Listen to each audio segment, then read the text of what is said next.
Bon, resalut Julien, je crois avoir rapetissé un peu l'écran, ça me faire des fichiers moins lourds.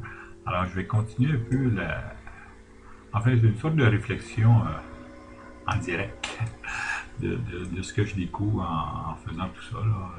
Peut-être un peu avant toi, mais pas vraiment. Ah, c'est ça, je demeure, comme je t'ai dit, tout à fait bactinien dans ma relation au langage. C'est-à-dire dans ma relation avec ce que lui appelait la création verbale, où il allait justement au-delà de la lexicographie, au-delà des mots, au-delà des substantifs, et essayait de capter la structure fondamentale des échanges linguistiques. Et dans cet essai-là, finalement, que ce soit écrit ou parlé, pour lui, ça n'avait comme peu, peu d'importance.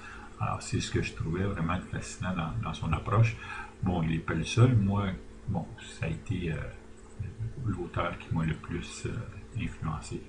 Alors, on voit que le langage ne vient pas seul, mais il vient dans des formes discursives. Enfin, écoute, tu as étudié la philosophie, tu dois savoir, bien sûr, un peu tout ça. Mais là, de le voir, je trouve un outil comme ça permet de visualiser les patterns linguistiques qui n'éliminent pas, au contraire, l'originalité ou la capacité de s'exprimer, mais qui montrent bien que, oui, il y a des règles, il y a des habitudes aussi de parler, et puis il y a des contraintes élémentaires du langage, c'est des éléments. Enfin, je vais continuer plutôt bon, un peu à découvrir en parcourant. Bon, les expressions comme grâce aussi, tu vois, c'est important. C'est comme il y a les opérateurs logiques en début de phrase, parfois des relations qui unissent deux arguments, bon, à l'argument précédent ou suivant. Et ça peut être aussi un opérateur qui va établir une relation causale avec un autre événement ou une succession après ou pendant que. Donc, chaque mot est vraiment important à ce moment-là et je pense que c'est pas une bonne idée de ne pas tous les prendre. Tu vois, ici, on est dans le il, donc il y en a beaucoup, beaucoup plus. Écoute, c'est quand même incroyable. Il y aurait probablement un profil, un micro-profil, vraiment un profil dans le sens d'une silhouette, hein, des actions ou des, des événements et des gestes, des actions qu'ont fait les écrivains français en Amérique du Nord, ou même un écrivain tout court, parce qu'il y a là, écoute, il collabore, il commence, il compose, il continue, il débute, il devient, bien sûr. Il y a des choses qui appartiennent à tous les humains, on espère, alors que d'autres sont plus spécifiques comme l'écriture. Bon, il enseigne, on oublie que beaucoup d'écrivains, on le savait, mais enfin,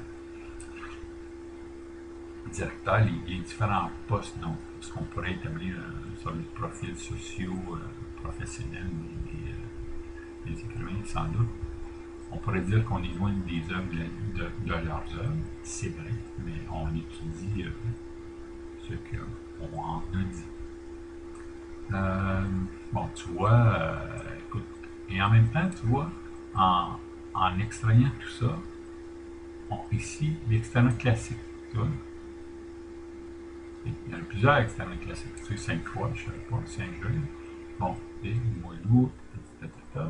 Il y a en même temps des fragments de l'annuaire de ces institutions-là, comme les différents collèges.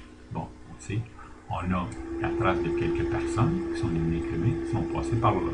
Et à quel moment, 1910, 1918, quel titre ou quel diplôme ils ont obtenu, tu vois. Le DEC en 72, donc on peut imaginer qu'il est né la fin des années 50, enfin, presque un peu plus vieux que moi. Les collèges classiques. C'est un exemple qui montre l'intérêt de la granularité de l'information, d'aller chercher les petits éléments des énoncés linguistiques, biographiques, critiques, qui portent sur les œuvres. Il y en avait d'autres aussi. Écoutez, c'est infini, là, je trouve, ce que ça offre comme champ de compréhension. Et le numérique, pour moi, c'est d'une part, ce genre d'outil-là, c'est en même temps un microscope, c'est-à-dire que ça permet de voir, comme dans ce cas-ci, des détails qui seraient comme... C'est-à-dire que ça regroupe des détails, des fragments dispersés dans un dictionnaire de 900 pages, en 1500 notices, donc ça permet de les regrouper, donc de les rendre visibles et significatifs. Mais d'autre part, en même temps, c'est un microscope, c'est un macroscope aussi, parce que là, ce qu'on voit, ça regroupe des choses qui sont dans 1500 notices en même temps, mais ça les regroupe sur un seul écran.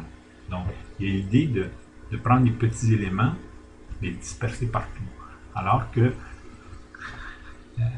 la critique personnelle, la critique traditionnelle des littéraires, c'est comme, dans le fond, à l'opposé de ça. C'est-à-dire, parce que on lit un livre à la fois ou quelques-uns, ben, il est impossible de mettre en relation 1600 textes d'une façon aussi rapide que celle-là. Bon, ici, on travaille à partir de notices qui sont quand même relativement courtes, 3 ou 4 paragraphes, peut-être une vingtaine de paragraphes, mais on peut imaginer que cette démarche-là d'analyse peut être étendue à de très grands corpus, de très grands corpus, et en mettant au centre, non pas les mots, mais j'y reviens, je me répète, de me convaincre moi-même, quoi. En mettant les structures énonciatives des échanges verbaux, mais il me semble que là, on peut comprendre mieux tout ce qui a été écrit.